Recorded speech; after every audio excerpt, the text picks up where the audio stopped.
اعلی حضرت مفتی اعظم حجت الاسلام بریلی تجھے سلام۔ السلام علیکم ورحمۃ اللہ تعالی وبرکاتہ۔ مرکز اہل سنت جامعہ رضویہ منظر اسلام کے یوٹیوب چینل ہم سبق درس نظامی میں آپ کا خیر مقدم ہے۔ جنہوں نے اب تک ہمارے چینل کو سبسکرائب نہیں کیا ہے وہ ضرور سبسکرائب کر لیں اور گھنٹی بھی دبا دیں تاکہ ہر اپلوڈ کی نوٹیفیکیشن اور اطلاع آپ تک پہنچتی رہے۔ ساتھ ہی ساتھ اپنے ساتھیوں سے بھی شیئر کریں اور بات پسند آئے تو لائک بھی کیا کریں۔ آپ کے سامنے اب حضرت مولانا مفتی محمد قمر صاحب اصول الشاشی کا درس دیں گے، آپ حضرات اس کو بغور سماعت فرمائیں۔ السلام علیکم ورحمۃ اللہ وبرکاتہ۔ بسم اللہ الرحمن الرحیم۔ فصل فی المشترک والمؤول۔ یہاں سے مصنف علیہ الرحمہ لفظ کی وضع کے اعتبار سے جو 4 قسمیں تھیں، ان 4 قسموں میں سے ماقبل میں 2 قسموں کا بیان گزر چکا، خاص اور عام کا۔ اب یہاں سے مصنف علیہ الرحمہ مشترک اور مؤول کے بیان کا آغاز فرماتے ہیں۔ سب سے پہلے آپ مشترک اور مؤول کی تعریف کو ملاحظہ کریں۔ تو اس کے تعلق سے مصنف علیہ الرحمہ نے ارشاد فرمایا کہ المشترک ما وضع لمعنیین مختلفین او لمعان مختلفت الحقائق، کہ مشترک وہ ایسا لفظ ہے جو 2 معنی کے لیے یا چند ایسے معنی کے لیے وضع کیا گیا ہو کہ جن کی حقیقتیں مختلف ہوں۔ مشترک وہ ایسا لفظ ہے جو 2 مختلف معنی کے لیے یا چند ایسے معنی کے لیے وضع کیا گیا ہو جن کی حقیقتیں مختلف ہیں، یعنی کہ لفظ ایک ہو لیکن اس لفظ کے معنی کیا ہوں؟ کثیر ہوں، اور ان معنی میں سے ہر ایک معنی دوسرے معنی کے کیا ہو؟ مخالف ہو، مباین ہو۔ تو ایسے لفظ کو کیا کہا جاتا ہے؟ مشترک کہا جاتا ہے۔ اس لفظ مشترک کے لیے ضروری یہ ہے کہ لفظ مشترک جن چند معنی کے لیے آتا ہے تو واضح ہے اس لفظ مشترک کو ہر ایک معنی کے لیے علیحدہ علیحدہ وضع کیا ہو، ہر ایک معنی کے لیے علیحدہ علیحدہ وضع کیا ہو۔ تو مشترک وہ ایسا لفظ ہوا جو 2 مختلفت الحقیقت معنی کے لیے وضع کیا گیا ہو یا چند مختلفت الحقیقت معنی کے لیے وضع کیا گیا ہو، ایسے لفظ کو مشترک کہا جاتا ہے۔ مثلا جیسے کہ دیکھیے آپ لفظ جاریہ ہے، لفظ جاریہ اس کے 2 معنی آتے ہیں۔ ایک معنی تو یہ ہے کہ لفظ جاریہ بولا جاتا ہے تو اس کا معنی باندھی مراد لیا جاتا ہے، اور دوسرا معنی لفظ جاریہ کا یہ ہے کہ لفظ جاریہ جب بولا جاتا ہے تو اس سے کشتی کا معنی مراد لیا جاتا ہے۔ تو دیکھیے جاریہ لفظ ایک ہے لیکن اس کے 2 معنی ہوئے، ایک معنی کیا؟ باندھی، اور دوسرا معنی ہے کشتی۔ ایسے ہی لفظ مشتری کو لے لیجئے کہ یہ بھی جناب والا 2 معنی کو شامل ہے۔ مشتری اس کو بھی کہتے ہیں جو بے کو قبول کرتا ہے، یعنی کہ جب 2 لوگ آپس میں خرید و فروخت کرتے ہیں تو جو انسان کسی چیز کو خریدتا ہے تو اس خریدنے والے کو کیا کہا جاتا ہے؟ مشتری کہا جاتا ہے۔ اور دوسرا معنی مشتری کا یہ آتا ہے کہ مشتری ایک ستارے کا بھی نام ہے، ایک ستارے کو بھی کیا کہا جاتا ہے؟ مشتری کہا جاتا ہے۔ تو مشتری لفظ ایک، اس کے 2 معنی یہاں پر۔ ایک مشتری اس کو کہا جاتا ہے کہ جو بیع کو قبول کرنے والا ہو، اور ایک مشتری آسمان کے ستارے کو کہا جاتا ہے۔ اسی طریقے سے جناب والا لفظ بائن ہے کہ یہ بھی کیا ہے؟ لفظ مشترک ہے، اس لیے کہ اس کے بھی 2 معنی آتے ہیں۔ ایک معنی ہے لفظ بائن کا جدائیگی، ایک معنی لفظ بائن کا آتا ہے جدائی کی، اور دوسرا معنی آتا ہے لفظ بائن کا ظہور۔ تو بائن یہ جدائیگی اور ظہور، ان دو معنی کے درمیان کیا ہوا؟ مشترک ہوا۔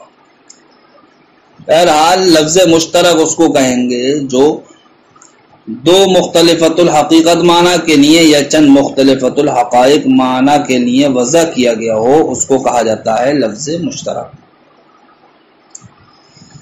فرماتے ہیں فصل فی المشترک والمعول، یہ فصل مشترک اور معول کے بیان میں ہے۔ المشترک ما وضع لمعنیین، مشترک وہ ایسا لفظ ہے جو دو مختلف معنی کے لیے وضع کیا گیا ہو، اور لمعانی مختلفۃ الحقائق، یا جناب والا چند مختلفۃ الحقائق معنی کے لیے وضع کیا گیا ہو۔ مثال ہو، اس کی مثال قولنا، ہمارا قول، جیسے کہ لفظ جاریہ ہے۔ فَإِنَّهَا تَتَنَاوَلُ الْأَمَةَ وَالسَّفِينَةَ، اس لیے کہ لفظ جاریہ یہ امت کو بھی یعنی کہ باندی کو بھی شامل ہے، والسفینہ اور کشتی کو بھی کیا شامل ہے۔ والمشتری فإنه يتناول قابل عقد البيع وكوكب السماء، اور لفظ مشتری یہ شامل ہے عقد بیع کو قبول کرنے والے کے لیے بھی اور آسمان کے ستارے کو بھی۔ وقولنا بائن، اسی طریقے سے ہمارا قول لفظ بائن، فإنه يحتمل البین، اس لیے کہ یہ فرقت کا بھی احتمال رکھتا ہے، والبیان، اور ظہور کا بھی کیا رکھتا ہے؟ احتمال رکھتا ہے۔ تو تین لفظ آپ کے سامنے پیش کیے گئے، جو تینوں لفظ کیا ہیں؟ مشترک کے قبیل سے ہیں، اس لیے کہ جاریہ کا دو معنی آتا ہے، ایک باندی دوسرا کشتی۔ اسی طریقے سے مشتری کے بھی دو معنی آتے ہیں، ایک وہ جو عقد بیع کو قبول کرنے والا ہو، اور دوسرا آسمان کا ستارہ۔ اسی طریقے سے بائن کے بھی دو معنی آتے ہیں، ایک جدائیگی اور دوسرا کیا؟ ظہور۔ تو یہ تو وہ الفاظ تھے جو دو مختلفۃ الحقیقت معنی کے لیے وضع کیے گئے تھے۔ اب رہا وہ لفظ جو چند مختلفۃ الحقائق معنی کے لیے وضع کیا گیا ہو، تو اس کی مثال جیسے کہ لفظ عین، کہ لفظ عین یہ آنکھ کا معنی میں بھی استعمال ہوتا ہے، لفظ عین یہ چشمے کے معنی میں بھی استعمال ہوتا ہے، لفظ عین سورج کی ٹکیا کے معنی میں بھی استعمال ہوتا ہے، لفظ عین گھٹنے کے معنی میں بھی استعمال ہوتا ہے، اور اس کے علاوہ بھی بہت سارے معنی میں لفظ عین استعمال ہوتا ہے۔ تو یہ لفظ عین ایسا لفظ ہے جو دو معنی کے لیے نہیں بلکہ دو سے زائد معنی کے لیے اور ایسے معنی کے لیے جن کی حقیقت کیا ہے؟ آپس میں مختلف ہے۔ جب آپ نے اتنا جان لیا کہ لفظ مشترک یہ مختلفۃ الحقیقت معنی کے لیے وضع کیا جاتا ہے، مختلفۃ الحقیقت معنی کے لیے وضع کیا جاتا ہے، تو اس تعریف کو ذہن میں رکھتے ہوئے مشترک کا حکم بھی ملاحظہ کر لیں۔ فرماتے ہیں مصنف علیہ الرحمہ کہ مشترک کا حکم یہ ہے کہ جب کوئی ایک معنی متعین ہو جائے مراد لیتے ہوئے، تو اب اس کے علاوہ کو مراد لینے کا اعتبار ساقط ہو جائے گا، اس کے علاوہ کو مراد لینے کا احتمال ساقط ہو جائے گا۔ مثلا جب لفظ مشترک سے ایک معنی مراد لے لیا گیا، تو اب اس لفظ مشترک کے جو اور معنی ہیں ان معنی کو مراد لینے کا اعتبار ساقط ہو جائے گا۔ کیوں؟ اس لیے ساقط ہو جائے گا کہ ابھی میں نے آپ کے سامنے مشترک کی تعریف کی کہ لفظ مشترک اس کو کہتے ہیں جو مختلفۃ الحقائق معنی کے لیے وضع کیا گیا ہو، یعنی کہ وہ لفظ مشترک جو چند معنی کے لیے آتا ہے، ان معنی میں سے ہر ایک معنی دوسرے معنی کے کیا ہوتا ہے؟ مختلف ہوتا ہے، دوسرے معنی کے مباین ہوتا ہے۔ تو چونکہ جب لفظ مشترک کے معنی آپس میں ایک دوسرے کے مباین ہیں، تو اب لفظ مشترک سے وہ تمام معنی مراد نہیں لیے جا سکتے کہ جن معنی کے لیے لفظ مشترک وضع کیا گیا ہے، اس لیے کہ اگر تمام معنی مراد لے لیے جائیں بیک وقت، تب ایسی صورت میں اجتماع متنافیین لازم آئے گا، جو کہ محال ہے۔ اس لیے کہ لفظ مشترک کے جو معنی ہیں وہ آپس میں جب ایک دوسرے کے مخالف ہیں، مباین ہیں، تو اب لفظ مشترک سے صرف ایک ہی معنی مراد لیا جا سکتا ہے، دوسرا معنی مراد نہیں لیا جا سکتا، اس لیے کہ دوسرا معنی اس کا کیا ہے، پہلے والے معنی کے مباین و مخالف ہے۔ اب اگر ہم لفظ مشترک سے اس کے تمام معنی مراد لے لیں جن کے لیے وہ وضع کیا گیا ہے، تب ایسی صورت میں اجتماع ضدین اجتماع متنافیین لازم آئے گا، جو کہ اجتماع ضدین اجتماع متنافیین کیا ہے، محال ہے۔ لہذا اس محال سے بچنے کے لیے ہمیں یہ ماننا پڑے گا کہ جب مشترک سے کوئی ایک معنی مراد لیتے ہوئے متعین ہو جائے تو اب اس معنی کے علاوہ دوسرے والے معنی کو مراد لینے کا اعتبار کیا ہو جائے گا، ساقط ہو جائے گا۔ فرماتے ہیں وحکم المشترک انہ اذا تعین الواحد مرادا بہ، کہ مشترک کا حکم یہ ہے کہ جب کوئی ایک معنی مراد لیتے ہوئے لفظ مشترک سے متعین ہو جائے، سقط اعتبار ارادت غیرہ، تو اس معنی کے علاوہ کو مراد لینے کا اعتبار ساقط ہو جائے گا۔ ولہذا اجمع العلماء رحمهم اللہ تعالی، فرماتے ہیں اسی حکم کے پیش نظر ہمارے علماء کرام کا اس بات پر اتفاق ہے کہ سب سے پہلی مثال آپ نے جو پڑھی تھی حتی یتربصن بانفسہن ثلاثۃ قروء، اس مثال میں جو لفظ قروء تھا اس کے تعلق سے تمام علماء کا اس بات پر اتفاق ہے کہ لفظ قروء کیا ہے، یہ مشترک ہے۔ کتنے معنی کے درمیان؟ دو معنی کے درمیان، یعنی کہ حیض اور طہر کے درمیان۔ اور مشترک کا حکم چونکہ یہ ہے کہ جب کوئی ایک معنی اس سے مراد لیتے ہوئے متعین کر لیا جائے تو اس کے علاوہ کو مراد لینے کا اعتبار ساقط ہو جاتا ہے۔ لہذا اس حکم کی وجہ سے تمام علماء نے اس بات پر اتفاق کر لیا ہے کہ جب قروء سے مراد امام اعظم رحمۃ اللہ تعالی علیہ نے حیض لے لیا تو اب جو قروء کے اندر طہر کے معنی کا احتمال تھا وہ احتمال مراد لینا کیا ہو گیا، ساقط ہو گیا۔ تو اب امام اعظم رحمۃ اللہ تعالی علیہ کے نزدیک لفظ قروء سے طہر نہیں مراد دیا جا سکتا، اس لیے کہ لفظ مشترک سے جب ایک معنی مراد لے لیا جائے تو اب اس سے دوسرا والا معنی مراد نہیں لیا جاتا ہے۔ اسی طریقے سے تمام علماء کا اس بات پر بھی اتفاق ہے کہ جب امام شافعی رحمۃ اللہ تعالی علیہ نے لفظ قروء سے مراد طہر لے لیا، لہذا اب امام شافعی کے نزدیک اب اس لفظ قروء سے حیض مراد لینے کا اعتبار کیا ہو جائے گا، ساقط ہو جائے گا۔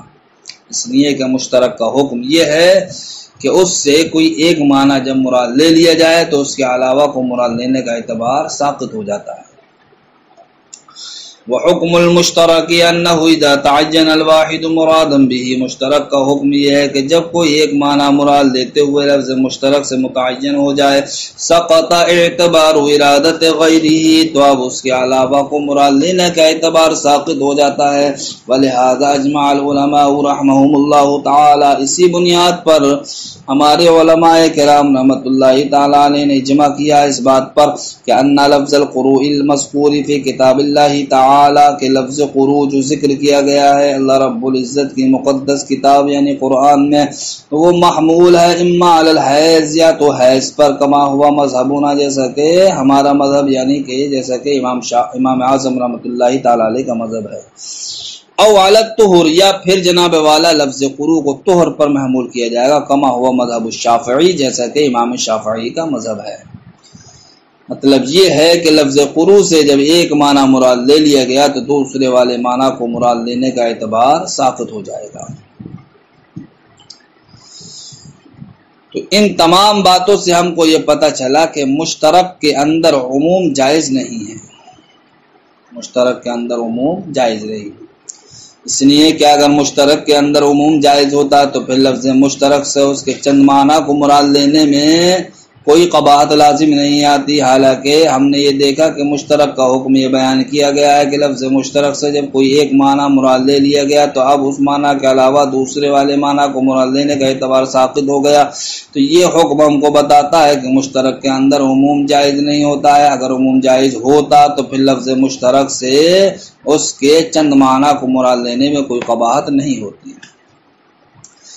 اب ہمارا یہ دعویٰ ہے کہ مشترک کے اندر عموم جائز نہیں ہے، مشترک کے اندر عموم جائز نہیں ہے، یعنی کہ جب لفظ مشترک سے ایک معنی مراد لے لیا گیا تو اور دوسرے والے معنی اس سے مراد نہیں لیے جا سکتے۔ تو اس دعوے پر مصنف علیہ الرحمٰن نے 2 دلیلیں پیش فرمائی ہیں، 2 قول پیش فرمائے ہیں۔ ایک قول امام محمد رحمۃ اللہ تعالی علیہ سے منقول ہے اور دوسرا قول امام اعظم رحمۃ اللہ تعالی علیہ سے منقول ہے۔ کس بات پر دلیل دی جا رہی ہے؟ دعویٰ ہمارا یہ ہے کہ مشترک کے اندر عموم جائز نہیں، یعنی کہ جب مشترک سے ایک معنی مراد لے لیا گیا تو اس کے علاوہ کو مراد لینے کا اعتبار ساقط۔ اسی پر پہلی دلیل مصنف علیہ الرحمٰن نے یہ پیش فرمائی کہ امام محمد رحمۃ اللہ تعالی علیہ نے فرمایا جب کسی انسان نے بنی فلاں کے موالی کے لیے وصیت کی، بنی فلاں کے موالی کے لیے کیا کی؟ وصیت کی۔ اب بنی جس نے وصیت کی تھی وہ وصیت کرنے والا کیا ہو گیا؟ مر گیا۔ اب بنی فلاں کے موالی 2 طرح کے ہیں، بعض وہ ہیں جو اعلیٰ ہیں اور بعض وہ ہیں جو اسفل ہیں۔ اولاً آپ موالی کے معنی کو سمجھیے کہ موالی یہ کیا ہے؟ لفظ مشترک ہے اور یہ مولا کی جمع ہے۔ تو مولا کے 2 معنی آتے ہیں، ایک معنی یہ ہے کہ جو آزاد کرتا ہے غلاموں کو، آزاد کرنے والا بھی مولا کہلاتا ہے، اور ایک معنی یہ ہے کہ جس کو آزاد کیا جاتا ہے وہ بھی کیا کہلاتا ہے؟ مولا کہلاتا ہے۔ تو آزاد کرنے والا اور آزاد ہونے والا یہ دونوں کے دونوں کیا کہلاتے ہیں؟ مولا کہلاتے ہیں، مولا۔ تو موالی یہ لفظ مشترک سے ہوا۔ اب کسی انسان نے وصیت کی بنی فلاں کے موالی کے لیے۔ اب بنی فلاں کے موالی 2 طرح کے ہیں، بعض تو وہ ہیں کہ جن کے اندر دوسرے غلاموں کو آزاد کرنے کی صلاحیت ہے، یا دوسرے غلاموں کو جو لوگ آزاد کرتے ہیں جن کو معتق کہا جاتا ہے، آزاد کرنے والا کہا جاتا ہے۔ اور بعض موالی وہ ہیں بنی فلاں کے کہ جن کو کسی دوسرے نے آزاد کیا ہے، یعنی کہ جو معتق ہیں، معتق ہو۔ اور وصیت کرنے والا جناب والا مر گیا تو فرماتے ہیں امام محمد رحمۃ اللہ تعالی علیہ ایسی صورت میں دونوں فریق کے حق میں یہ وصیت باطل ہو جائے گی، نہ ہی تو معتق اس وصیت کا حقدار ہوگا اور نہ ہی معتق اس وصیت کا حقدار ہوگا۔ کیوں نہیں ہوگا؟ اس لیے نہیں ہوگا کہ دونوں معنی کو جمع کرنا کیا ہے؟ یہاں پر محال ہے، اس لیے کہ آپ نے ابھی حکم جانا مشترک کا حکم یہ ہے کہ جب اس سے کوئی ایک معنی مراد لے لیا جائے تو اس کے علاوہ کو مراد لینے کا اعتبار ساقط۔ لہذا جب لفظ مولا سے اگر معتق کا معنی مراد لیا جائے گا تو پھر معتق کو مراد لینے والا معنی کیا ہو جائے گا؟ ساقط ہو جائے گا، اور اگر معتق مراد لے لیا جائے گا تو معتق کو مراد لینے والا اعتبار ساقط ہو جائے گا۔ اور یہاں پر کوئی قرینہ بھی نہیں ہے جو اس بات پر دلالت کرے کہ صاحب یہاں پر مولا بول کر کے معتق مراد لے لیا گیا ہے یا پھر مولا بول کر کے معتق مراد لیا گیا، اس بات پر بھی کوئی قرینہ نہیں ہے۔ اس لیے امام محمد رحمۃ اللہ تعالی علیہ فرماتے ہیں کہ جب موالی لفظ مشترک سے ہے، اب یہاں پر مشترک کا کوئی ایک معنی متعین بھی ہم نہیں کر سکتے، اس لیے کہ وصیت کرنے والا تو جناب والا مر چکا ہے، اور یہاں پر کوئی قرینہ بھی نہیں ہے کہ کس مولا کے لیے وصیت ہے یہ بنی، کس مولا کے لیے، کس یہ مولا کی کن لوگوں کے لیے کیا وصیت ہے۔ تو ایسی صورت میں امام محمد رحمۃ اللہ تعالی علیہ فرماتے ہیں یہ وصیت کیا ہو جائے گی؟ باطل ہو جائے گی۔ تو اس وصیت کا بطلان ہم کو بتاتا ہے کہ مشترک کے اندر عموم جائز نہیں ہے، اس لیے کہ اگر مشترک کے اندر عموم جائز ہوتا تو یہ وصیت باطل نہ ہوتی، بلکہ یہ وصیت دونوں طرح کے مولا کے درمیان کیا ہو جاتی؟ تقسیم ہو جاتی۔ اسی طریقے سے امام اعظم رحمۃ اللہ تعالی علیہ نے فرمایا کہ جب کسی انسان نے اپنی بیوی سے کہا انت علی مثل امی، تو مجھ پر میری ماں کی طرح ہے، تو اس جملے کو کہنے والا انسان مظاہر نہیں ہوگا، اس جملے کو کہنے والا انسان مظاہر نہیں ہوگا، حالانکہ الفاظ کا اس جملے کا تقاضا یہ ہے کہ اس جملے کو کہنے والا انسان مظاہر ہو جانا چاہیے تھا، اس لیے کہ اس نے اپنی بیوی کو محرمات ابدیہ یعنی کہ اپنی ماں سے کیا دے دی، تشبیہ دے دی، اپنی ماں سے تشبیہ دینے کی بنیاد پر وہ جو اس جملے کو ادا کر رہا ہے وہ مظاہر ہو جانا چاہیے تھا، حالانکہ امام اعظم رحمۃ اللہ علیہ فرماتے ہیں وہ مظاہر نہیں ہوگا۔ کیوں؟ اس لیے نہیں ہوگا کہ اس جملے میں جو لفظ مثل کو استعمال کیا گیا ہے، اس لفظ مثل کے بھی کیا ہے، چند معنی ہیں۔ یہ لفظ مثل کیا ہے، یہ مشترک کے قبیل سے ہے، اس لیے کہ مثل کا مطلب یہاں پر یہ ہے کہ تو مجھ پر میری ماں کی طرح ہے، یعنی کہ یا تو کرامت میں، بزرگی میں میری ماں کی طرح ہے، جیسے کہ میں اپنی ماں کی عزت و تعظیم کرتا ہوں اسی طریقے سے میں تیری بھی عزت و تعظیم کرتا ہوں، یا پھر جناب والا اس جملے کا مطلب یہ ہوگا کہ جس طریقے سے میری ماں مجھ پر حرام ہے اسی طریقے سے تو بھی کیا مجھ پر حرام ہے۔ تو مثل یہاں پر لفظ مشترک سے ہے، اور اب مطلب یہ ہے کہ اس جملے کا کہنے والے کا یہ جملہ کہنا کہ انت علیہ مثل امی، تو مجھ پر میری ماں کی طرح ہے، تو اب مطلب یہ ہوا کہ یا تو کرامت میں میری ماں کی طرح ہے، بزرگی میں میری ماں کی طرح ہے، یا پھر حرمت میں میری ماں کی طرح ہے۔ اب جب تک کہ یہاں پر جب لفظ مثل کیا ہوا، یہ مشترک ہوا، تو اب مشترک کو مراد دینے کے لیے کوئی نہ کوئی یہاں پر ہمیں قرینہ چاہیے، مشترک سے کوئی ایک معنی مراد دینے کے لیے۔ تو جب تک کہ یہاں پر کوئی نیت متعین نہیں ہوگی کہ اس جملے کو بولنے والے نے کون معنی مراد لیا ہے، کرامت کا معنی مراد لیا یا حرمت کا معنی مراد لیا، تب تک کہ ہم کوئی حکم نہیں لگا سکتے۔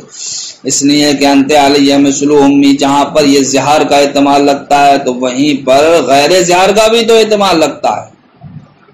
تو ہم یہ کیسے تعین کے ساتھ کہہ سکتے ہیں کہ اس کا یہ جملہ کہنا انت علیہ مثل امی یہ اظہار ہی کے لیے ہے؟ تو جب تک نیت یہاں پر متعین نہیں ہوگی کہ اس جملے سے کون سا معنی مراد دیا گیا ہے، اس وقت تک حکم یہاں نہیں لگایا جا سکتا۔ اس لیے امام اعظم رحمۃ اللہ تعالی علیہ فرماتے ہیں کہ انت علیہ مثل امی کہنے والا انسان مظاہر نہیں ہوگا۔ تو اب مظاہر نہ ہونا یہ اس بات کی دلیل ہے کہ مشترک کے اندر عموم جائز نہیں ہوتا ہے۔ اگر عموم جائز ہوتا تو ایک معنی انت علیہ مثل امی کا کیا آتا ہے، حرمت بھی آتا ہے۔ لہذا اگر عموم جائز ہوتا تو اس جملے کو کہنے والا انسان کیا ہو جاتا، مظاہر ہو جاتا ہے، حالانکہ امام اعظم رحمۃ اللہ علیہ کے نزدیک مظاہر نہیں ہوا۔ تو ان دونوں قولوں سے ہم کو پتہ چلا کہ مشترک کے اندر عموم جائز نہیں ہوتا۔ دیکھیے وقال محمد رحمۃ اللہ تعالی علیہ لا اسال موالم بنی فلان ول بنی فلان موالم من اعلی و موالم من اسفل۔ امام محمد رحمۃ اللہ تعالی علیہ فرماتے ہیں جب کسی انسان نے بنی فلاں کے موالی کے لیے وصیت کی اور بنی فلاں کے لیے کچھ ایسے موالی ہیں جو اعلیٰ ہیں، یعنی کہ جن موالی کو معتق کہا جاتا ہے، جو موالی آزاد کرنے والے ہیں، وہ موالم من اسفل، اور کچھ ایسے موالی ہیں جو طرف اسفل سے تعلق رکھتے ہیں، یعنی کہ وہ موالی کہ جن کو آزاد کیا گیا ہو، جن کو معتق کہا جاتا ہے۔ فما بطلت الوصیت، لہذا وصیت کرنے والا انسان کیا ہو گیا، مر گیا، تو فرماتے ہیں امام محمد رحمۃ اللہ تعالی علیہ وصیت باطل ہو جائے گی فی حق الفریقین، دونوں ہی گروہ کے حق میں ہیں، یعنی کہ معتق کے حق میں بھی اور معتق کے حق میں بھی۔ کیوں؟ لاستحالۃ الجمع بینہما، اس لیے کہ یہاں پر دونوں کو جمع کرنا کیا محال ہے۔ کیوں؟ اس لیے کہ مشترک کے اندر جب عمومی نہیں ہوتا تو اب ہم یہاں دونوں معنی مراد نہیں لے سکتے۔ وعدم الرجحان، اور یہاں پر کوئی قرینہ مرجحہ بھی نہیں ہے جو اس بات پر دلالت کرے کہ لفظ مشترک کے دو معنی میں سے یہ والا ایک معنی مراد لیا گیا ہے، اس لیے وصیت کیا ہو جائے گی، باطل ہو جائے گی۔ تو وصیت کا باطل ہونا ہم کو یہ بتاتا ہے کہ مشترک کے اندر عموم نہیں ہے۔ ایسے ہی امام اعظم رحمۃ اللہ تعالی علیہ کا قول ہے، وقال ابو حنیفہ، امام اعظم رحمۃ اللہ تعالی علیہ نے فرمایا، اذا قال لزوجته انت علی مثل امی، جب کسی انسان نے اپنی بیوی سے کہا انت علی مثل امی، تو مجھ پر میری ماں کی طرح ہے، لا یکون مظاہرا، تو اس جملے کو کہنے والا مظاہر نہیں ہوگا۔ کیوں؟ لأن اللفظ مشترک بین الکرامۃ والحرمۃ، اس لیے کہ لفظ مثل یا یہ کہہ لیجیے یہ جملہ مشترک ہے کرامت اور حرمت دونوں کے درمیان۔ جب مشترک ہوا یہ فلا يترجح جہت الحرمت الا بالنیت، تو اب اس جملے سے جہت حرمت ہی متعین نہیں ہوگی مگر نیت کے ذریعے سے۔ اس لیے کہ جب جملہ دو معنی کا احتمال لگتا ہے تو ایک معنی اس سے آپ کیسے مراد لے سکتے ہیں؟ اب ایک معنی اسی وقت آپ مراد لے سکتے ہیں جبکہ وہاں پر کوئی نہ کوئی کیا ہو، قرینہ ہو۔ لہذا یہاں پر دونوں جملوں کے اس جملے کے دونوں معنی کو نہ مراد لینا یہ اس بات کی دلیل ہے کہ مشترک کے اندر عموم جائز نہیں ہوتا ہے۔ اگر عموم جائز ہوتا تو یہاں پر دونوں معنی کا اعتبار کرتے ہوئے اس جملے کو کہنے والا انسان مظاہر ہو جانا چاہیے تھا۔ وعلی ھذا قلنا، فرماتے ہیں امام اعظم رحمۃ اللہ تعالی علیہ کا جب موقف یہ ہے کہ مشترک کے اندر عموم جائز نہیں، جیسا کہ ابھی آپ نے جانا،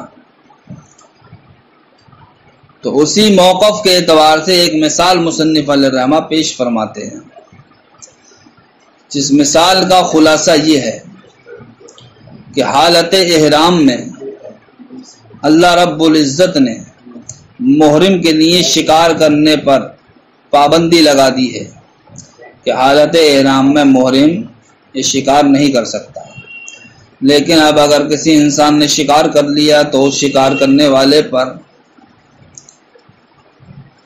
اسی کے مثل کیا ہے، واجب ہے جانوروں میں سے۔ اس لیے کہ اللہ رب العزت ارشاد فرماتا ہے فجزاء مثل ما قتل من النعم، کہ اگر کسی محرم انسان نے کسی جانور کا شکار کر لیا یا کسی جانور کو قتل کر دیا تب اس کے بدلے میں بعین ہی اسی کا مثل کیا ہوگا، واجب ہوگا۔ تو اب یہاں پر مثل لفظ کا استعمال کیا گیا، اور مثل لفظ کیا ہے، یہ مشترک کے قبیل سے ہے، اس لیے کہ مثل کے دو معنی ہیں، ایک معنی ہے مثل صوری اور دوسرا معنی کیا، مثل معنوی۔ مثل صوری کا مطلب یہ ہے کہ جو چیز شے اول کے ہو بہو ہو جسم و جسمانیت میں،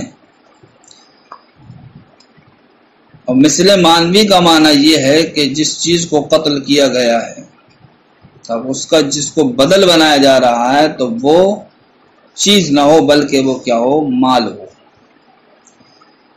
تو مثل معنوی قیمت کو کہا جاتا ہے اور مثل صوری اس چیز کو کہا جاتا ہے جو جسم و جسمانیت میں شے اول کے کیا ہو، مشابہ ہو۔ تو اب سوال یہ ہے کہ جب آیت کریمہ میں لفظ مشترک کا استعمال کیا گیا تو حالت احرام میں اگر کسی انسان نے شکار کر لیا تو اب شکار کرنے کی بنیاد پر اس کے بدلے میں اس پر کیا چیز لازم ہوگی؟ تو اللہ رب العزت نے فرمایا مثل اس پر لازم ہوگا۔ اب مثل کے لیے دو صورتیں، مثل صوری، مثل معنوی۔ تو اب جب تک یہاں پر کوئی قرینہ نہیں ہوگا تو مشترک کا کوئی معنی متعین نہیں ہوگا۔ تو امام اعظم رحمۃ اللہ تعالی علیہ کے نزدیک حکم یہ ہے کہ اس جانور کے بدلے میں انسان پر جو لازم ہوگا وہ مثل معنوی ہوگا۔ اور امام شافعی، امام مالک وغیرہ کہتے ہیں کہ اگر اس نے ایسا جانور کو قتل کیا کہ جس کا مثل صوری ہے تب ایسی صورت میں اس پر مثل صوری واجب ہوگا، اور اگر ایسے جانور کو قتل کیا کہ جس کا مثل صوری نہیں ہے تب ایسی صورت میں اس پر قیمت دینا کیا ہوگا، یہ لازم و ضروری ہوگا۔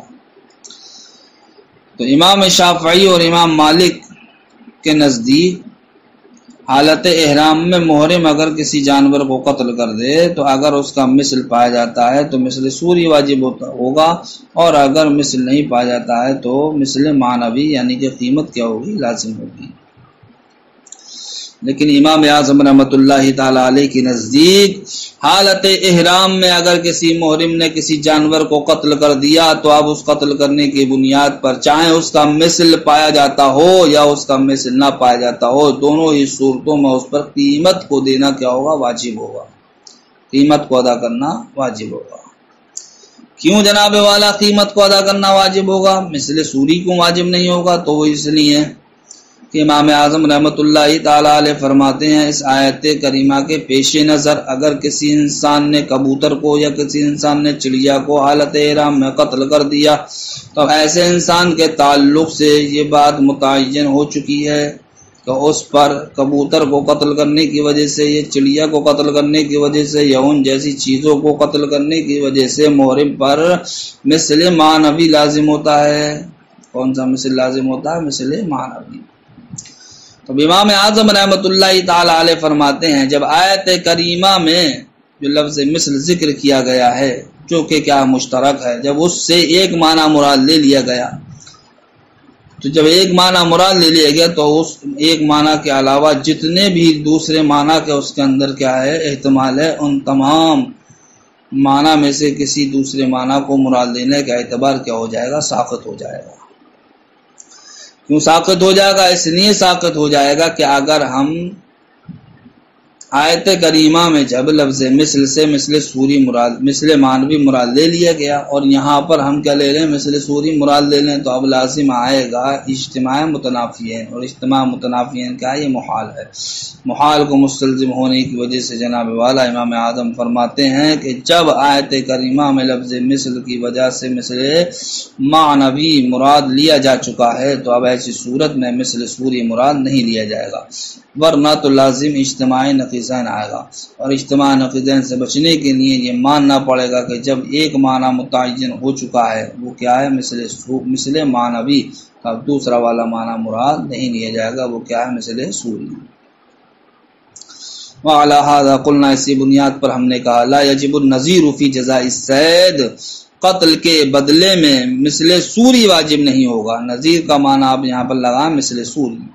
اللہ رب العزت کے اس فرمان کی وجہ سے فجزاء مثل ما قتل من النعم، کیوں؟ لأن المثل مشترک بین المثل صورتا و بین المثل معنی، اس لیے کہ لفظ مثل کیا یہ مشترک ہے مثل سوری اور مثل معنوی کے درمیان۔ مثل معنوی کس کو کہتے ہیں؟ وہ القیمت، قیمت کو مثل معنوی کہا جاتا ہے۔ وقد اريد المثل من حيث المعنى بهذا النص في قتل الحمام والعصفور ونحوهما، کہ جب آیت کریمہ سے مراد لے لیا گیا مثل بول کر کیا؟ مثل معنوی، بهذا النص، اس نص میں یعنی کہ آیت کریمہ میں، فی قتل الحمام والعصفور، کبوتر اور چڑیاؤں کے قتل کے سلسلے میں اور ان جیسے جانوروں کے سلسلے میں بالاتفاق بغیر کسی اختلاف کے، فلا یزاد المثل من حیث الصورت، لہذا اب اس آیت کریمہ کی وجہ سے مثل سوری کو زیادہ نہیں کیا جائے گا۔ کیوں؟ اذ لا عموم للمشترک اصلا، جب ہم مثل سوری کو بھی مراد لے لیں گے یہاں پر اور پہلے مثل معنوی کو مراد لیا جا چکا ہے، اب ایسی صورت میں لازم یہ آئے گا کہ مشترک کے اندر عموم جائز ہو، اور مشترک کے اندر عموم جائز نہیں ہوتا ہے۔ اس لیے امام اعظم نے فرمایا کہ اگر حالت احرام میں کسی محرم نے کیا کر دیا؟ قتل کر دیا کسی جانور کا، تو باہر صورت چاہے اس کا مثل سوری موجود ہو چاہے مثل سوری موجود نہ ہو، کیا ہوگی؟ قیمت ہی واجب ہوگی۔ اذلا عموم للمشترک اصلا، اس لیے کہ مشترک کے لیے بالکل بھی عموم نہیں ہوتا، فیسقط اعتبار الصورت لاستحالۃ الجمع، لہذا اب مثل سوری کا اعتبار ساقط ہو جائے گا دونوں معنی کو یہاں پر جمع کرنے کے محال ہونے کی وجہ سے۔ السلام علیکم ورحمۃ اللہ وبرکاتہ۔